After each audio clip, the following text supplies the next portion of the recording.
मी फक्त तुमच्या पैशांबद्दल बोलतच नाही, माझ्याकडे पण लय पैसे आहेत, दागिने आहेत.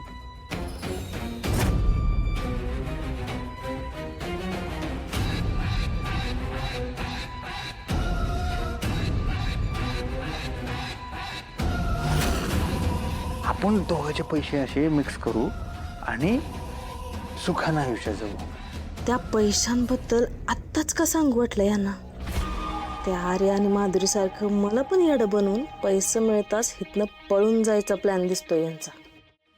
अहो आपल्याकडे एवढे पैसे आहेत लालीजी, आपण जर काही इथंच थांबलो तर हे घरातल्यांचे सगळे कर्ज द्यावे लागते, सगळे पैसे त्यातच जातात, मग आपल्या हातात काय ढेकळं. अहो आपण असं श्रीमंतीत जगूयात की. खरंच आपण फक्त दोघं जगू शकतो? हां जगू शकतो.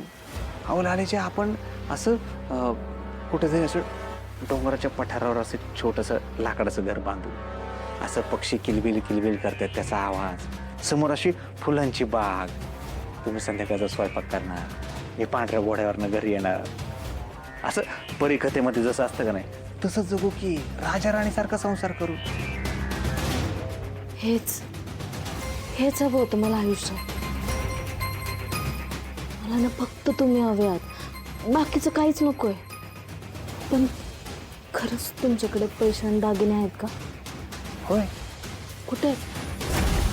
आता हिला असंच हळूहळू बाटलीत उतरवतो आणि कायमचं बाटलीतच ठेवतो.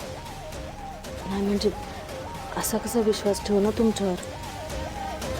एक काम करा ना, तुम्ही तुमच्याकडचे पैसे आणि दागिने मला दाखवा, मग मी पैसे कुठे लपवून ठेवलेत ती जागा तुम्हाला दाखवते. चालेल?